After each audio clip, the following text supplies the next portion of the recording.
ಜೊರಾಕ್ಸ್ ನಾಗಭೂಷಣ್ ಅವರು ನಟಿಸಿರುವ ಈ web series ಜೀ5ಯಲ್ಲಿ release ಆಗಿದೆ ಹಾಗೂ ಈ ವೆಬ್ ಸೀರೀಸ್ನ ಡಾಲಿ ಧನಂಜಯ ಅವರು ಪ್ರೊಡ್ಯೂಸ್ ಮಾಡಿದ್ದಾರೆ. ನೋಡೋಣ ಬನ್ನಿ ಯಾವ ರೀತಿ ಇದೆ, ಚೆನ್ನಾಗಿದೆಯಾ ಚೆನ್ನಾಗಿಲ್ವಾ, ಹಿಂದೆ ಬಂದಂಥ ಶೋದಾಗಿರ್ಬೋದು, ಅಯ್ಯನ ಮನೆ ಈ ರೀತಿ ಚೆನ್ನಾಗಿದೆಯಾ ಅಂದರೆ ಅವು ಚೆನ್ನಾಗಿದ್ದಾವಲ್ಲ ಅಷ್ಟೇ ಇದೆಯಾ ಇಲ್ವಾ, ಜಾಸ್ತಿ ಇಷ್ಟ ಆಗುತ್ತಾ ಅಂತ ಮಾತಾಡೋಣ ಬನ್ನಿ. ಯಾರಾದರೂ ಮೊದಲನೇ ಸಲ ನಮ್ಮ ಚಾನಲ್ನ ವಿಸಿಟ್ ಮಾಡಿದರೆ ದಯವಿಟ್ಟು ಸಬ್ಸ್ಕ್ರೈಬ್ ಮಾಡ್ಕೊಳ್ಳಿ, ಲೈಕ್ ಮಾಡಿ, ಶೇರ್ ಮಾಡಿ. ಇದೇ ರೀತಿ ನಿಮ್ಮ ಸಪೋರ್ಟ ಮಾಡ್ತಾಯಿರಿ. ಜೊರಾಕ್ಸ್ ಈ ವೆಬ್ ಸೀರೀಸ್ ನೋಡಲು ಕಾರಣ ಬೇಕಾಗಿಲ್ಲ, ಕನ್ನಡದಲ್ವಾ ಅದಕ್ಕೆ. RCB ಮ್ಯಾಚ್ ಬೇರೆ ಇವತ್ತಿದೆ. ವೆಬ್ ಸೀರೀಸ್ ಬೇಗನೆ ಮುಗಿಸಿದೆ, ಸಂಜೆ ಆದರೆ ಆಗಲ್ವಾ, ಅದಕ್ಕೆ ಬೇಗ ವಿಡಿಯೋ ಮಾಡ್ತಾಯಿದ್ದೀನಿ. ತುಂಬ ಚೆನ್ನಾಗಿದೆ. ನಾಗಭೂಷಣ್ ಅವರ ಆ್ಯಕ್ಟಿಂಗ್ ಆಗಿರ್ಬೋದು, ಮತ್ತು ಸಿನಿಮಾ ಥರನೇ ಇದೆ. 2 ಗಂಟೆ ಇರೋದು ವೆಬ್ ಸೀರೀಸ್ ಇದು.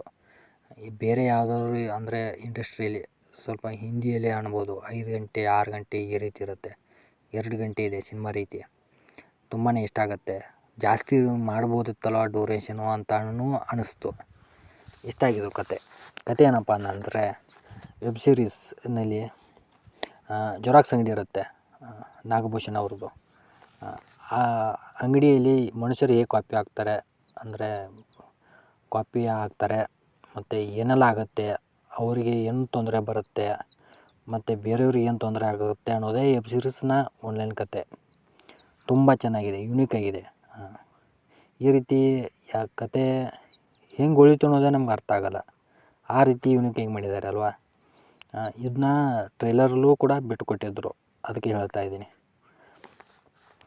ಇಷ್ಟ ಆಗಿದ್ದು ಈ ವೆಬ್ ಸೀರೀಸ್ನಲ್ಲಿ ಕಾಮಿಡಿ ಸಖತ್ತಾಗಿ ವರ್ಕ್ ಆಗಿದೆ, ಮತ್ತು ಥ್ರಿಲ್ಲಿಂಗ್ ಇದೆ. ಮುಂದೇನಾಗುತ್ತೋ ಅಂತ ಅರ್ಥ ಆಗೋಲ್ಲ, ಗೆಸ್ ಮಾಡೋಕ್ಕಾಗಲ್ಲ ಈಸಿಯಾಗಿ. ಇದನ್ನ ಒಂದು ಇಂಟರ್ವ್ಯೂಲಿ ಹೇಳೋದು ಕೇಳಿದ್ದೀನಿ, ಡಾಲಿ ಧನಂಜಯ ಅವರು ಸಿನಿಮಾ ಮಾಡೋಣ ಅಂತಿದ್ರಂತೆ. ಏನೋ ಮಾಡೋಕ್ಕೋಗಿ ವೆಬ್ ಸೀರೀಸ್ ಮಾಡಿದ್ದಾರೆ. ತುಂಬ ಚೆನ್ನಾಗಿದೆ. ಸಿನಿಮಾ ಮಾಡಿದ್ರು ಕೂಡ ವರ್ಕ್ ಆಗ್ತಾಯಿತ್ತು, ಆ ರೀತಿ ಇದೆ. ಕನ್ನಡದಲ್ಲಿ ಬಂದಂಥ ಒಂದು ಸುಂದರವಾದ ವೆಬ್ ಸೀರೀಸ್ ಅನ್ಬೋದು. ಜಾಸ್ತಿ ಡ್ಯೂರೇಷನ್ ಇರಬೇಕಲ್ವಾ ಅಂತ ಅನ್ನಿಸ್ತು. ಎಷ್ಟು ಬೇಗನೆ ಮುಗಿದೋಗ್ತಾ ಇದೆ ಅಲ್ಪ ಅಂತ ಅನ್ನಿಸ್ತು. ಚೆನ್ನಾಗಿದೆ, ಎಲ್ಲರೂ ನೋಡ್ಬೋದು, ಫ್ಯಾಮಿಲಿ ಜೊತೆ ನೋಡ್ಬೋದು. ಮತ್ತು ಇದೇ ರೀತಿ ಮೂವಿ ರಿವ್ಯೂಗಾಗಿ, ವೆಬ್ ಸೀರೀಸ್ ರಿವ್ಯೂಗಾಗಿ, ಕನ್ನಡದಲ್ಲಿ ಬರುವ ಎಲ್ಲ ಹೊಸ ಕಂಟೆಂಟ್ ರಿವ್ಯೂಗಾಗಿ ನಮ್ಮ ಚಾನಲ್ನ ಸಬ್ಸ್ಕ್ರೈಬ್ ಮಾಡ್ಕೊಳ್ಳಿ, ಲೈಕ್ ಮಾಡಿ, ಶೇರ್ ಮಾಡಿ. ಇದೇ ರೀತಿ ನಿಮ್ಮ ಸಪೋರ್ಟ್ ನಮ್ಮ ಮೇಲೆ ಇರಲಿ. ಓಕೆ, ಬಾಯ್.